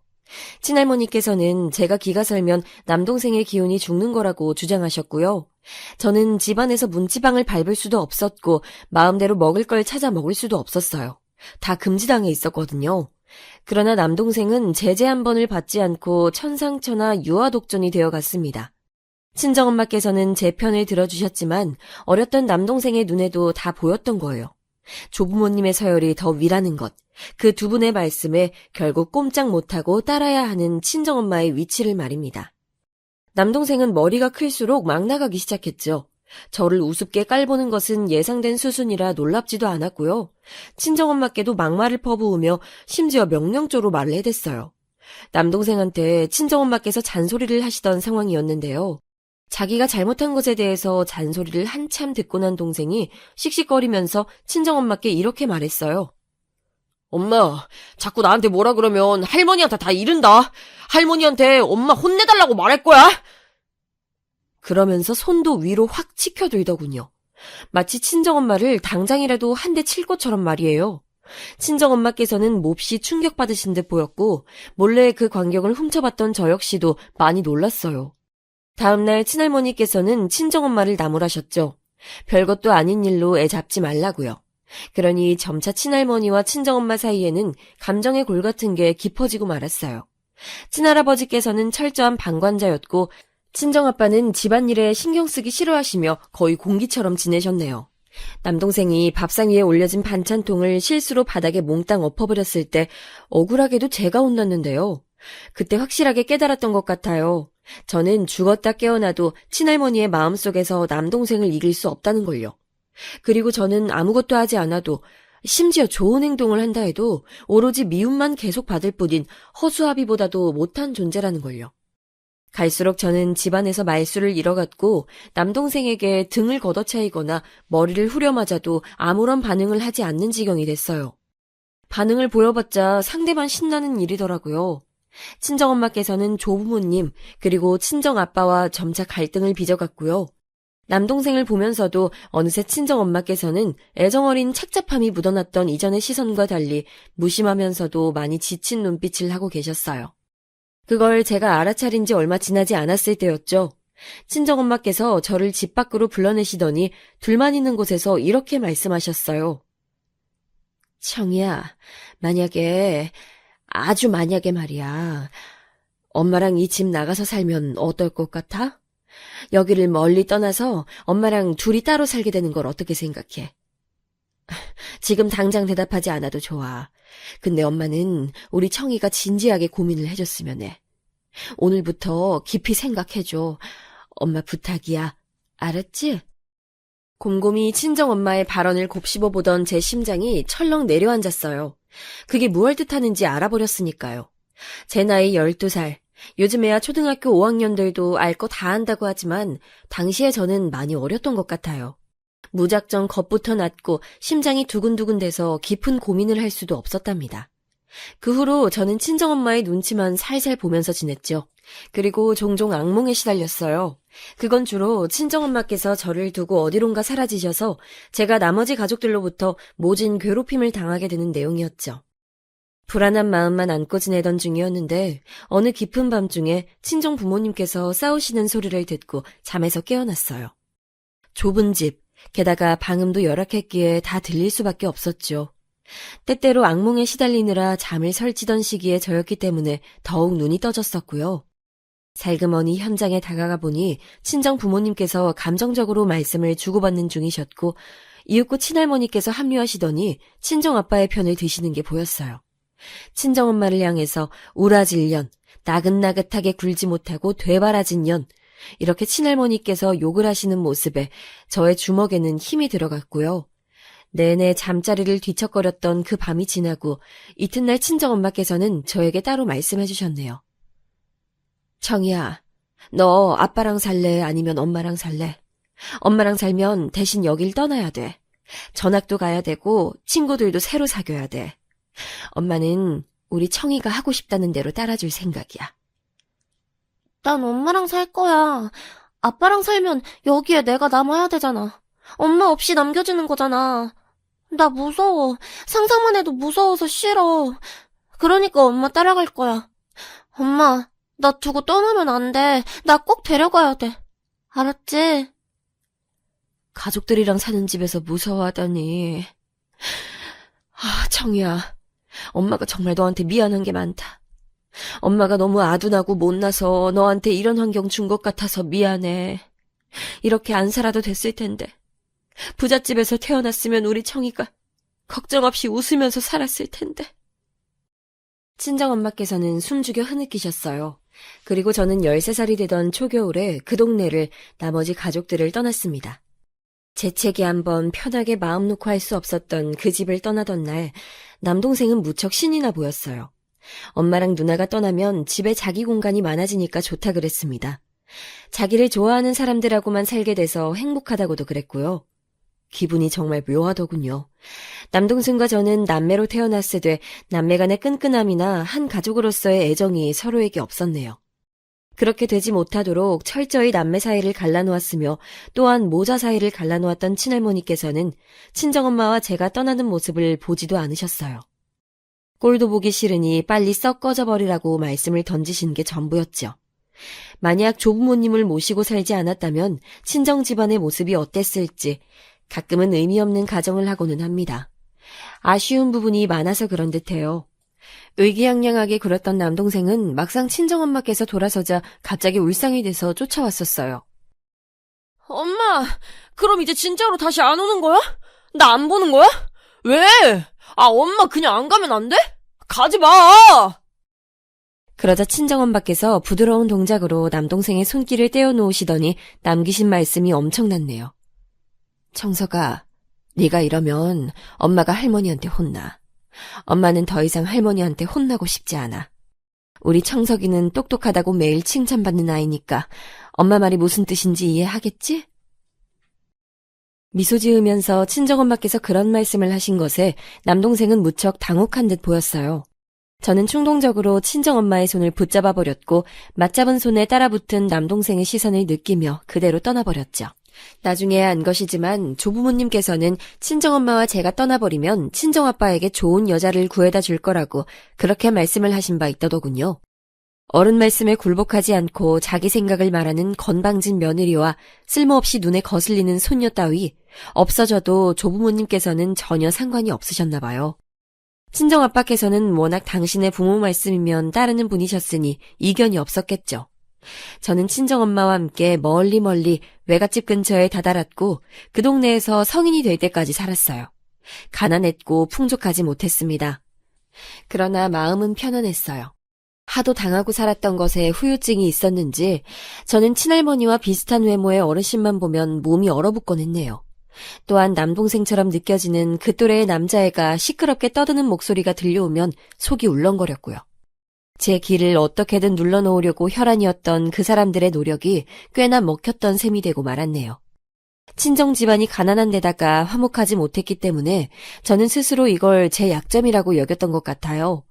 제가 4년제 대학교가 아니라 2년제 전문대를 나온 사실이라든가 돈을 많이 벌어본 적이 없다든가 남들한테 자랑할 만한 멋진 직장 간판을 달아본 적이 없다든가 이런 것보다도 나이가 차게 되자 남들처럼 평범한 가정을 못 가진 것이 저는 희한하게 더 신경 쓰이더군요. 어렸을 때 하도 집안에서 온갖 멸시를 당하고 살았더니 가족에 대한 것이 큰 자국으로 저에게 남았던 듯 싶어요. 시댁은 아주 보통의 집안이었어요. 남편이 장남이었으며 아래로 남동생이 있는 두 형제였고 집안이 부유한 것과는 거리가 멀지만 그렇다고 절대로 가난하다고는 볼 수 없는 평범함이었네요. 겉으로만 봐서는 결코 상상이 안 됐던 건데 남편도 저랑 비슷한 상처를 안에 지니고 있는 사람이었어요. 집안 사정으로 남편은 어릴 적에 친척집에 맡겨졌었대요. 친척집을 3군데 옮겨가며 횟수로 10년을 살았다는데요. 그때마다 학교도 옮겨 다녀야 했고요. 이러한 경험 때문에 남편은 사람을 쉽게 신뢰하지 못하는 경향이 있었고 자기를 괴롭혔던 친척 형들에 대한 분노와 그 시절 무력하게 대항하지 못했던 자기 자신에 대한 혐오가 남편의 안에 자리하고 있었어요. 남편은 사람이 내성적이며 내향적인데 재미가 없고 소심할지언정 진중하고 우직한 성격의 소유자랍니다. 한 번 마음을 연 자기 사람이라고 생각하는 상대한테는 한없이 잘해주기도 하고요. 남편하고 처음 교제를 시작했을 때까지만 해도 설마 결혼을 하게 될 줄은 몰랐는데 제 가정을 꾸린다는 것은 옛날부터 꿈꿔온 일인 동시에 가장 두려운 어떤 것이기도 했어요. 그래서인지 남편에게서 결혼하자는 얘기를 들었던 날 밤에 저는 꿈에서 친할머니를 뵀어요. 꿈속에 저는 작은 어린아이였고 친할머니께서 제게 모진 말씀을 끝없이 쏟아내셨죠. 그런 친할머니를 피해서 도망치던 제가 고꾸라졌어요. 어디선가 튀어나온 남동생의 발길질에 제가 넘어졌던 거였죠. 꿈에서 깨어났을 때 제 등은 땀범벅이 되어 있었죠. 아직도 과거 속에 제가 발목이 잡혀있는 기분이었어요. 일어나서 세수를 할 때까지만 해도 두려움에 조금은 떨고 있었는데 그날 오후가 되자 갑자기 머릿속이 싹 거쳐버렸어요. 내 구질구질한 과거에게 보란듯이 결혼을 해버려서 화목한 가정을 꾸리는 게 나한텐 최고의 선택이 아닐까. 그런 생각이 들자 저는 후회하고 싶지 않아서 남편한테 연락을 했죠. 저녁에 만나자고 말이에요. 함께 저녁 식사를 하면서 제가 다 털어놨어요. 과거에 그런 일이 있었고 그래서 가족이란 제게 무척 복잡한 단어라는 것을요. 남편은 제 얘기를 경청해줬으며 동정도 위로도 비난도 하지 않고 그저 제 손을 꼭 맞잡아줬어요. 그때 결심했습니다. 이 남자랑 결혼하겠다고요. 제가 얼마나 부족하고 못난 사람이든 그래서 얼마나 자신감이 없든 간에 그건 제 생각이고 판단이며 상대방에게는 제가 최고의 신부감일 수도 있다는 생각을 하면서 스스로 응원했어요. 시아버지께서는 건강이 안 좋으셨어요. 암에 걸리셔서 수술을 받으셨다가 예후가 안 좋아졌던 경우에 속했고요. 입원과 퇴원을 반복하며 지내셨답니다. 시아버지께서 병원 생활을 하고 계실 때 제가 몇 번 찾아가서 뵌 적이 있었어요. 초반에는 남편하고 둘이 함께 갔었는데 어차피 병원도 알고 병실이 어딘지도 알겠다. 어느 순간부터는 그냥 저 혼자도 갔습니다. 제가 원래 성격이 그럴 위인이 못 되는데요. 이상하게도 시아버지가 편하게 느껴져서 그리 굴었어요. 시아버지께서는 말씀을 오래 못하셨기에 제가 얘기를 풀어드리면 가만히 듣고 계셨는데요. 저는 저의 이런저런 속내를 가감없이 털어놓을 수 있어서 좋았고 시아버지 입장에서는 적적함을 달랠 수 있으니 저를 무척 반기셨어요. 하루는 제가 시아버지께 이런 말씀을 드린 적이 있었죠. 저는 제 친할아버지, 친할머니께 사랑을 받아본 적이 없어요. 늘 모욕당하고 무시당하기 일쑤였죠. 그래서 저는 외할머니 댁과 가까이 살게 됐을 때 유독 외할머니께 잘 보이고 싶어서 오만 노력을 다했었던 것 같아요. 지금도 어쩌면 아버님께 인정받고 싶어서 그렇게 해서 예전에 미움받았던 제 과거를 보상받고 싶어서 발버둥치고 있는 걸지도 모르겠어요. 제가 제 마음 편하자고 아버님 이용하는 꼴이 된 거라면 죄송해요. 그랬더니 그때도 여느 때처럼 제가 하는 얘기를 가만히 듣고 계셨던 시아버지께서 입술을 천천히 떼시더니 저에게 이런 말씀을 주셨었네요. 그 미친 노인네들이 다 했구나. 내가 저승길 떠날 때 그 노인네들 발모가지를 붙잡고 떠나마. 노잣돈은 이미 너에게 받았으니 말이다. 네? 저는 아버님께 돈을 드린 적이 없는데요. 아무래도 뭔가를 착각하신 것 같아요. 제가 여기 오면서 들고 왔던 거라곤 아버님께서 부탁하셨던 얇은 시집 한 권이 다예요. 네가 나에게 이러쿵저러쿵 떠들어준 얘기를 말하는 게다. 그걸 내가 노잣돈으로 삼았어. 내가 떠날 저승길이니 노잣돈으로 삼는 것도 내 마음이지. 시아버지께서 그렇게 말씀을 하신 순간 저는 눈앞이 삽시간에 뿌얘졌어요. 저도 모르는 사이 눈물이 차오른 것이었죠. 갑자기 울어서 죄송하다면서 눈물을 벅벅 닦아냈더니 시아버지께선 저에게 그러지 말라 하셨죠. 그래서 제가 조용히 눈물을 떨구었더니 굳이 그렇게 울음을 참고 살지 말라고도 해주셨어요. 저는 어렸을 때 소리내서 울면 친할머니께 머리를 얻어맞았기 때문에 그 철저한 교육하에 입 꾹 다물고 숨을 안으로 밀어넣으며 조용히 우는 습관을 들였거든요. 저에게 소리내서 울어도 괜찮다고 말을 해준 사람은 인생에서 시아버지가 처음이었어요. 그날 저는 후련하게 울어봤네요. 사실 제가 결혼식을 올린 건 시아버지께서 돌아가시고 난 이후예요. 시아버지께서 돌아가시고 나서 정리하고 남은 돈으로 시어머니께서 저희 부부 살림 차리는데 큰 도움을 주셨어요. 어머님, 제 입으로 이런 말씀 드리기 너무 민망한데요. 저를 탐탁지 않아 하셨다는 거, 며느리감으로는 절대 아니라고 여기셨다는 거 제 스스로 너무나도 잘 알고 있어서요. 저를 결국 이렇게 받아주셔서 감사해요.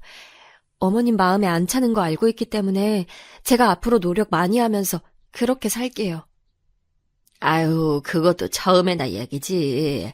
지금 와서는 내가 너를 어찌 받아주지 않을 수 있으랴. 환자 보기가 얼마나 힘든데.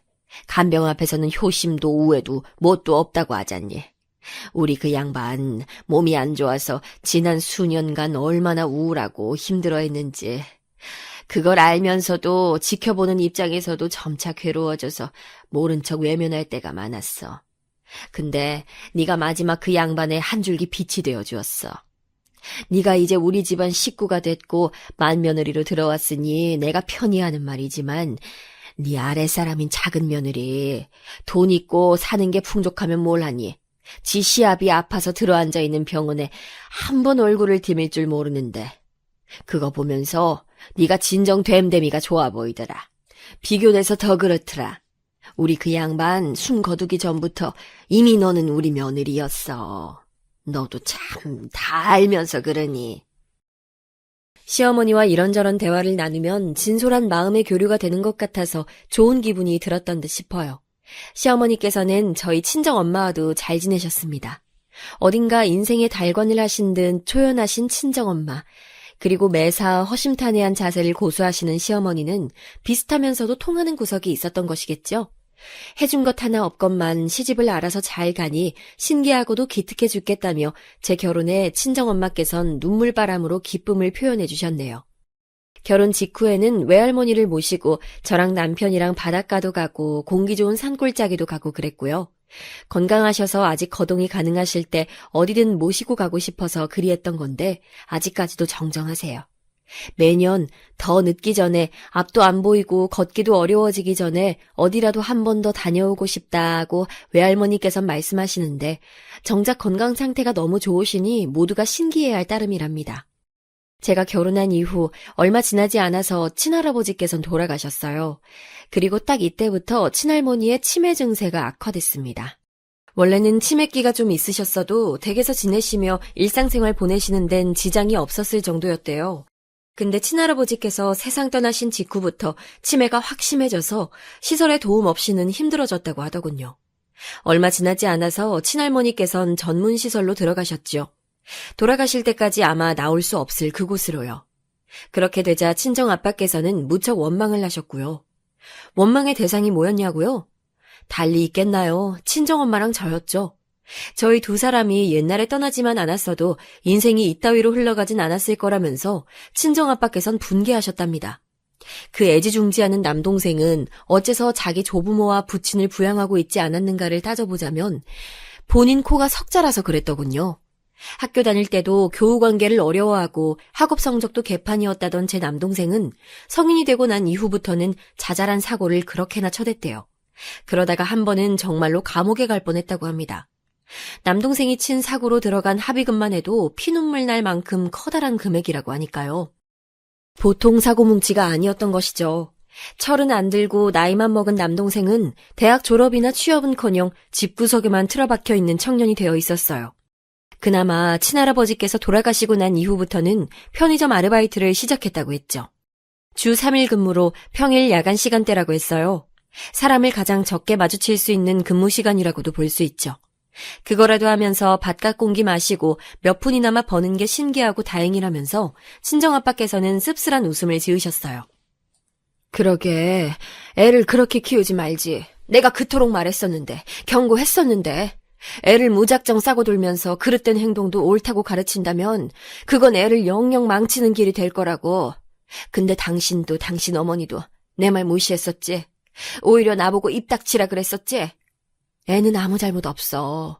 잘못이 크도록 만든 어른들 잘못이야. 친정엄마께서는 고요히 말씀하셨는데 크게 화를 내고 계신 것과 다름없었어요. 그 일침 앞에서 친정아빠는 고개를 숙이실 수밖에 없었으니까요. 친정아빠께서도 떳떳하실 게 없었죠. 저희 모녀가 집을 떠났던 이후로 친정아빠께서는 웬 젊은 여자를 어디선가 데려오셨다더군요. 잘하면 재혼할 사이가 될 수도 있다는 말과 함께요. 그런데 친할머니와 그 젊은 여자가 며칠 안 지나서부터 엄청나게 싸우기 시작했던 겁니다.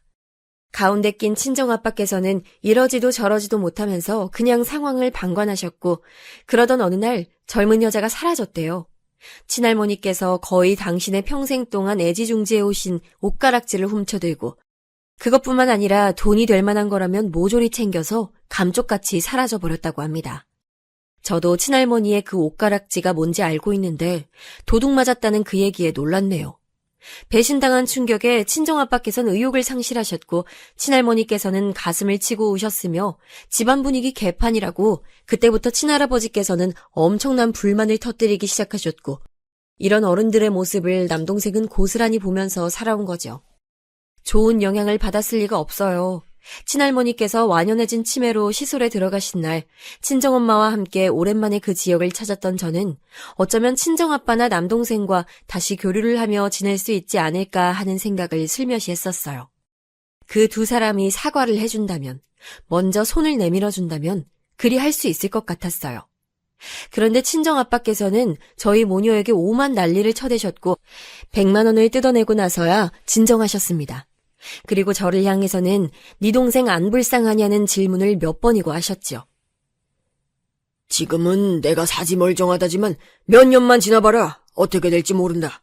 그때는 네가 나 부양해야 될 테니 잘 준비하면서 기다리고 있어. 왜 저한테 그런 말씀을 하세요? 제가 그럴 의무가 있을까요? 어디서 그런 건방진 질문을 하고 자빠진 거야? 자식이니까 부모를 부양하는 게 당연하지. 아빠는 그럼 부모인데 자식인 저한테 대체 왜 그러셨어요? 제가 조용히 내뱉은 말에 친정아빠께서는 아무 답변도 못 하셨네요. 일어나시더니 돌아서서 작게 욕을 하신 게 다였어요. 남동생은 잠깐 얼굴 본 게 다였고요. 솔직히 낯선 기분이 더 앞섰기에 이런 제 스스로가 이상한가 싶어서 남편에게 고민 상담을 받기도 했어요. 남편에게는 저처럼 남동생이 있어요. 시동생은 얼굴이 잘생긴 편이고 키도 큽니다. 무엇보다 대학을 좋은 데로 나왔어요. 그래서인지 꽤나 사는 집안의 여자를 만났고요. 저희 부부보다 먼저 결혼했습니다. 이런 표현을 막 써도 되는 건진 모르겠는데 느낀 바를 그대로 써보자면요. 시동생의 아내인 제 동서는 성격이 정말 더럽습니다. 제가 동서보다 나이도 많고 손 윗사람인데 그런 건 전혀 신경 안 쓰고 자기 기분 내키는 대로 행동하더라고요. 처음부터 그랬어요. 난 저런 울상 딱질색. 저렇게 음흉하고 조용한 사람 싫더라. 뭔 생각하고 있는지도 모르겠고 그냥 쳐다보고만 있어도 속이 꽉 막혀서 답답해지는 느낌? 동서가 저를 겨냥해서 던진 말이었습니다. 저를 두 번째로 본 자리에서 그랬어요. 점차 신분이 쌓여가면 그럭저럭 괜찮은 사이가 될 수 있지 않을까 하고 저는 생각했었는데 순전히 제 희망사항이었을 뿐이고 완전히 착각이었더군요. 동서, 다음 주 주말에 다 같이 강원도 가기로 한 거 말이야. 그 점심때 가기로 한 닭갈비집 봤는데 내가 굳이 비교를 하려고 따로 찾아봤던 건 아니고 어쩌다 보니까 그 근처에 다른 닭갈비 식당들이 많다는 걸 알게 됐거든. 근데 뭐야, 어쩌라고요? 본론만 딱 말하세요. 서론이 왜 이렇게 길어? 그러니까 내 말은 가기로 한 곳 말고 거기 바로 근처에 있는 다른 집은 어떨까 싶어서 맛이나 양은 집집마다 다 비슷한 것 같은데 내가 새로 본 집이 가격도 조금 더 저렴하고 무엇보다 위생적이더라고. 와, 정말요? 그걸 형님께서 알아보신 거예요? 멋지네요? 별거 아닌데. 고마워. 그럼 내가 본 집으로 가는 걸로 할까? 아니요. 제가 봤던 대로 그냥 가요. 이왕이면 그 지역 그 동네에서 가장 유명한 데로 가는 게 장땡인 거 몰라요? 관광지 안 가봤어요? 모르면 그냥 닥쳐요. 아무것도 하지 말고. 능력도 없으면서 주저리 나대는 거 보는 사람 입장에선 짜증나요. 저번에도 그러시더니 또 이 지랄이시네. 사람이 말하는 게 아다르고 어다르다는 법인데 동서는 아무렇지도 않게 상대방의 심장을 후벼 파더라고요. 괜히 저만 보면 미간을 찌푸리며 눈을 위아래로 흘기기도 했고요. 시어머니께서 그렇게 굴지 말라고 하시니까 귀찮다는 표정으로 아, 네 하더군요. 동서네 집안이 시댁보다 형편이 넉넉한 데다가 동서의 성격 자체가 워낙 드세다 보니까 독불장군이 따로 없었어요. 우연히 알게 됐는데 자기랑 친한 친구들 같은 상대한테는 잘하는 것 같더라고요. 동서의 외향적인 성격이나 화법이 쾌활하다는 장점으로 비칠 정도였어요. 저한테는 막말, 째려보기, 비웃기만 하는 동서였기에 내심 놀랐네요. 상대 가려가면서 그렇게 군다는 것이었죠. 누울 자리 보고 발 뻗는다는 말처럼 말이에요. 동서가 말하기는 자기는 구질구질한 게 딱 질색이라고 했어요. 멋지고 폼나는 것만 따라가는 게 자기 인생이라고도 말했죠. 그래서 저처럼 구질구질한 사람을 보면 짜증이 난다고 했습니다. 하등 가진 것도 없는 주제에 노력도 하지 않아서 늘 그저 그런 수준에 머무르며 살고 남한테 손 벌리고 기생하는 것도 잘해서 공부나 자기 개발에는 관심이 없지만 나라 돈 공짜로 타먹을 게 어디 없을까 싶어서 복지 정책에만 관심이 많다며 저를 신랄하게 까내렸습니다. 제 인생의 시작점이 어떠했는지, 지나온 과정들이 어떠했는지 모르니까 동서는 그렇게 저를 비웃으며 욕할 수 있었겠죠. 더욱 근본적인 문제는 제 사정을 동서는 알고 싶어 하지도 않았다는 거예요. 그저 마구 짓밟을 대상으로서의 저란 존재가 동서는 필요했을 뿐이니까요. 제가 얼마나 발버둥을 쳐가면서 노력을 다해 살아왔는지 스스로 잘 알고 있었기 때문에 부끄럽진 않았습니다만 동서가 그리 굴수록 제가 초라해지고 비참해지는 것만 같은 기분이 드는 것까지 막을 수는 없었네요. 내가 왜 저런 사람이랑 같은 집안 며느리인지 난 암만 생각해도 이해가 안 되네. 하긴 본인도 이해가 안 되겠지. 하나부터 10까지 나랑 비교될 테니까. 혼잣말을 가장한 동서의 조롱 앞에서 저는 어느새 피식 웃는 경지에 다다랐고요. 이윽고 돌아가신 시아버지의 제삿날이 코앞으로 다가와 있었어요. 저는 동서랑 둘이 어떻게 준비를 할지 의논을 할 요량이었어요. 왜냐하면 시어머니께서 손목 쑤신다고 너무 힘들어하시고 보호대를 거의 착용하고 계셨거든요. 특히 왼손의 엄지를 거의 못 움직이셨어요. 병원 갔더니 정 힘들면 수술을 고려할 수도 있지만 이게 워낙 수술의 예후가 썩 훌륭하지 않아서 그렇게까지 권유는 안 드린다고 했었고요. 수술을 받고 나더라도 재발의 가능성이 높다는 뜻이었고 가장 좋은 치료법은 웬만하면 아픈 쪽을 절대 사용하지 않는 것이라고 했어요. 의사 선생님이 한 달만 깁스를 하고 있어도 훨씬 좋아진다. 그만큼 안 쓰면 안 쓸수록 아픈 부위가 나아지는 것이라고 하셨던 마당인데 제가 감히 시어머니의 손을 빌릴 엄두가 안 났죠. 어머님, 올해 아버님 제사요. 동서랑 제가 둘이서 상의해가지고 준비할게요. 어머님께서 또 손목 무리하실까봐 걱정돼서요. 그러실 필요 없다고 말씀드리는 거예요. 아이고, 내가 손모가지 팔모가지 관리를 제대로 못하는 바람에 너희들한테 고생을 떠안기는구나. 아유, 미안하고 면목 없다. 사실 안 그래도 그 날짜에 한의원 예약 접수를 해놓는 바람에 제사상 차리는데 촉박해지면 어떡하지 싶어서 내가 어제부터 걱정을 좀 하고 있던 참이었지 뭐야. 아, 저번에 어머님 한 번 다녀오셨던 거기 한의원이요? 유명하고 인기 많은 데라서 다시 방문하려니까 예약 안 된다고 그러셨던 곳이잖아요. 현장 접수도 안 받는다고. 근데 어떻게 거기가 예약 자리가 났대요? 누가 그날 예약해놨던 걸 취소했다고 하더라고. 아무래도 거기만큼 쑤시고 아픈 거 잘 봐주는 데가 없어서. 그럼 내가 그날에 거기 좀 가서 치료받고 오마. 자리 났다고 하길래 냉큼 예약은 하긴 했는데 아유 날짜가 하필 네 시애비 기일이라 아뿔싸 싶었거든. 아유 너희 덕에 살았다. 그나저나 네가 작은 애 어르고 달래가며 일 시킬 수 있겠니? 네, 그럼요. 동서가 워낙 똑부러지고 강단 넘치잖아요. 분명히 같이 아버님 제사 준비하는 것도 문제없이 뚝딱 해낼 수 있을 거예요. 걔가 똑똑한 건 그런 거고 네가 부려먹을 수 있을지 없을지 하는 게 이제 난 마음 한구석에서 염려가 되는 건데. 아유 아무렴 네가 알아서 잘하겠지. 그래 부탁하마. 고맙다. 시어머니께서 뭘 어떻게 걱정하고 계신 것인지 사실 저는 너무나도 잘 알고 있었습니다. 일부러 그런 티를 안 냈을 뿐이죠. 다른 것도 아니고 시아버지의 제사였어요. 그 무엇보다 시댁 집안에서 중요한 건수였죠. 사실 시아버지께서는 돌아가시기 직전에 굳이 힘들게 당신의 제사를 지키지 않아도 된다고 말씀해 주신 바 있었어요. 그러자 시어머니께서 펄쩍 뛰셨고 남편과 시동생도 피치 못할 사정이 생기지 않는 이상 시아버지의 기일을 챙길 것이라고 그랬었죠. 마지못한 기색으로 시아버지께서는 제사밥 많이 챙기지 마라. 나는 원래 소식하던 사람이다 라고 말씀을 남기셨고요.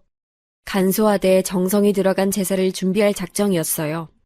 평일이었고 남편이나 시동생 모두 그날 일정이 바빴기 때문에 미리 차곡차곡 계획을 잘 짜두었다가 동서랑 얼른 제사 음식을 하면 문제없이 해낼 수 있을 것 같았네요. 동서가 내뺄까봐 솔직히 걱정된다고 남편한테 말을 했는데요. 남편이 이튿날 시동생한테 연락해서 당부했대요. 동서 단속 잘하라고요. 사실 자기 아내가 막무가내로 구는데도 은근히 모른 척해왔던 시동생이었는데요.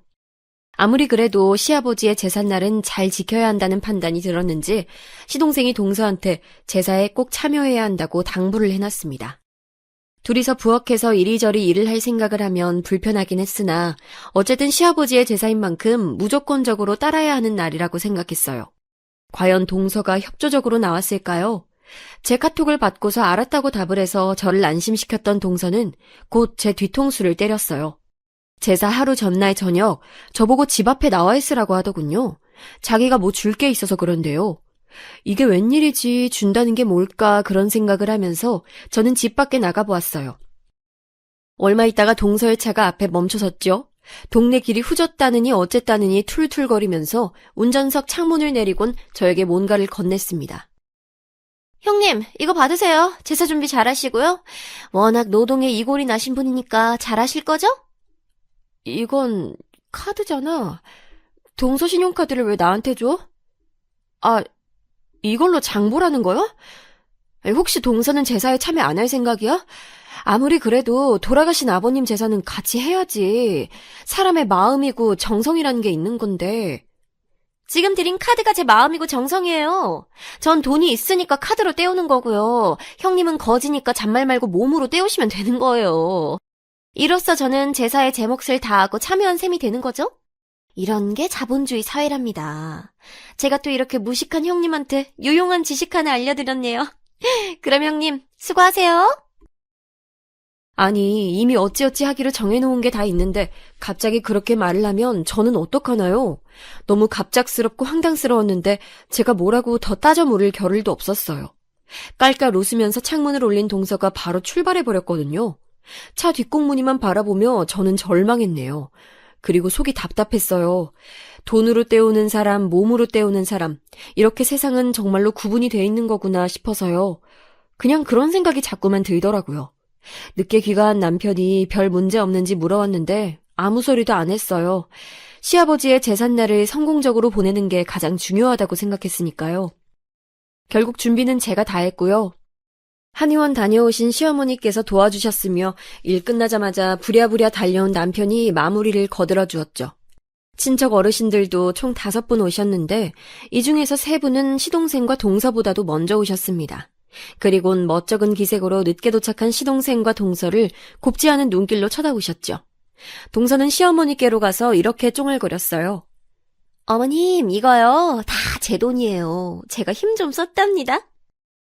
그러자 시어머니께서는 뭐라 말씀을 하시려고 숨을 크게 들이키셨다가 이내 눈을 질끈 감으시곤 그저 고개만 천천히 내저으셨어요. 동서한테 아무 말씀도 안 하셨죠. 저는 동서의 카드를 돌려주면서 말해줬어요. 자, 동서. 여기 어제 나한테 주고 간 신용카드. 참고로 한 푼도 안 썼어. 쓸 이유도 필요도 없어서. 그러세요? 기회를 줘도 걷어차시네. 밥상 차려줘도 떠먹을 줄 모르는 바보 같은 사람이 바로 형님이셨군요. 전 덕분에 돈 아껴서 좋네요. 네, 감사해요. 그나저나 돌아가신 아버님 제사밥은 잘 드셨어야 했을 텐데. 그죠? 동서의 말이 비아냥대는 것처럼 들려서 저는 상대해주고 싶지 않았어요. 어째서 시어머니께서 동서에게 별다른 말씀을 안 하셨는지 갑자기 그 심경을 알 것 같더라고요. 카드망 달랑 던져놓고 그걸로 제사에 다 참여했다고 당당하게 군 동서한테 왜 쓴소리를 안 하신 건지 사실은 시어머니를 아주 잠시나마 원망했는데 차마 쓴소리조차 할 가치가 없어서 그리하셨던 것을 제가 알게 된 거죠. 저는 그날 시아버지를 향해 마음속으로 이렇게 말씀드렸습니다. 아버님, 드시고 가셨어요? 동서 말처럼 혹시 못 드신 건 아닌지 걱정하는 제가 바보 같은 거겠죠? 근데 저는 정말로 답답하고 바보 같은 사람이 맞아서요. 아버님이 제사밥을 잘 드시면 드셨다고 답이라도 주셔야 안심할 수 있을 것 같아요. 꿈에서라도 나와주세요. 시아버지는 야속하게도 제 꿈에 나와주시지 않았어요. 며칠이 지나자 저는 시아버지께 그리 빌었다는 사실을 잊어버리게 됐기 때문에 섭섭함을 느낄 겨를도 없었고요. 그런데 조금 당황스러운 소식이 들려오더군요. 어느 날 밤에 시동생이 남편한테 전화를 걸어왔는데 술에 취해 있었어요. 속상해서 한잔했대요. 무슨 일인가 했더니만 장인어른 편도암 진단 받으셔서 수술했었잖아. 그게 벌써 3년이 다 돼가. 그 후로는 그래도 멀쩡히 잘 사셨는데 지난달에 병원에서 전이암 확진 받으셨어. 현재 시한부이시고 항암 치료 잘 받으면 1년 더 사실 거라고 병원에선 일단 그렇게 말해줬다는데 너무 큰 충격이고 상심하신 장인어른께서 우선은 아무한테도 말하지 말라고 당신께서 마음 먼저 추스르고 싶다면서 장모님께 그러셨다네. 근데 엊그제 장모님이 쓰러지셨다. 형 진짜 어떡하냐. 장모님 뇌졸중이야. 동서 집안이 난리가 난 거였죠. 시동생도 갑작스러워서 어쩔 줄 몰라 하던데 딸 입장인 동서는 얼마나 경황이 없었을까요? 그 소식 들으니까 이게 웬 비극인가 싶어서 저도 너무 걱정이 됐어요. 동서한테 연락해서 어떻게 위로를 건네야 할지조차 고민이었고요. 이틀 머리를 싸매다가 동서한테 카톡을 남겼어요. 힘내라고 기도하겠다고 여러 가지 위로의 인사말을 해줬죠. 그랬더니 동서가 나 꼴 좋다고 비웃고 있겠네? 그래봤자 네 인생보다 내 인생이 더 우월해. 그러니까 나대지 마.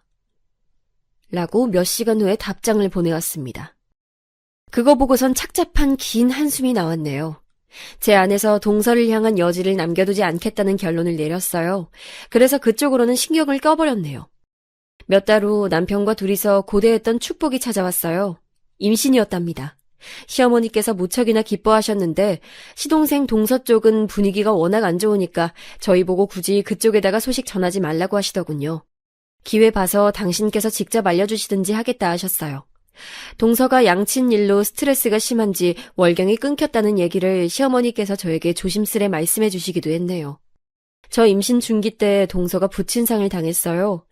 병원에서 얘기했던 것보다 너무 일렀어요. 갑자기 돌아가셔서 그 집안 사람들이 전부 깜짝 놀라고 뒤집어졌대요. 제가 출산했을 때 시동생은 예전보다 피골이 상접한 몰골이 돼선 와봤는데 동서는 안 왔어요. 남편이 아주 조심스럽게 시동생한테 물어보더라고요. 두 사람은 아이 계획이 어떻게 되냐고요? 그러자 시동생이 한숨을 쉬면서 그랬어요. 안 그래도 동서가 제 출산 소식에 산부인과를 가보기로 했대요. 매달 하던 월경을 안 하니까 편해서 그냥 뒀는데 임신할 생각이 들고 나니까 마음이 좀 급해졌나 봐요. 그리고 며칠 후였어요. 동서가 자궁에 문제가 있어서 시술을 받는다는 소식을 접하게 됐죠. 아, 그런가 보다 했어요. 별 문제 없겠지 싶었어요. 그런데 시술 받고 나서 각종 검사 결과가 나왔는데 자궁에 암이 있다는 게 발견됐다고 하더군요. 자궁을 적출하는 수밖에는 없다고 대학병원에서 그렇게 진단이 떨어진 것에 시동생은 넋이 나가 있는 상태였고요.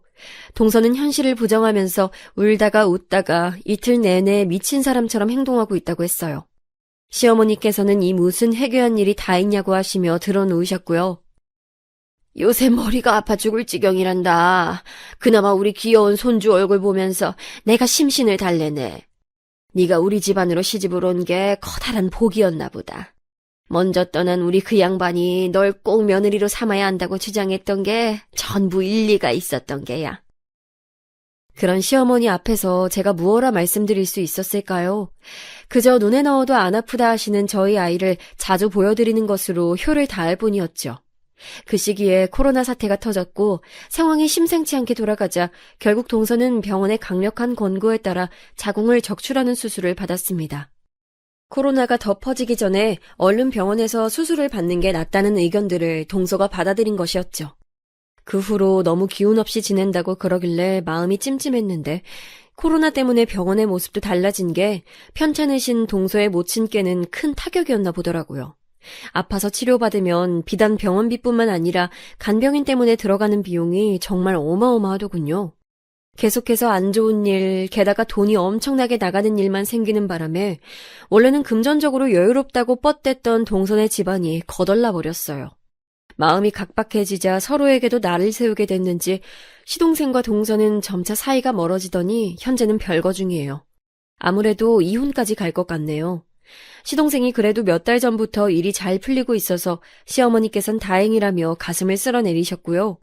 과연 어떻게 일이 흘러가고 또 마무리가 될진 모르겠습니다. 혹시 돌아가신 시아버지께서는 앞날을 미리 다 보고 계신지 문득 저는 그게 궁금해지곤 하네요.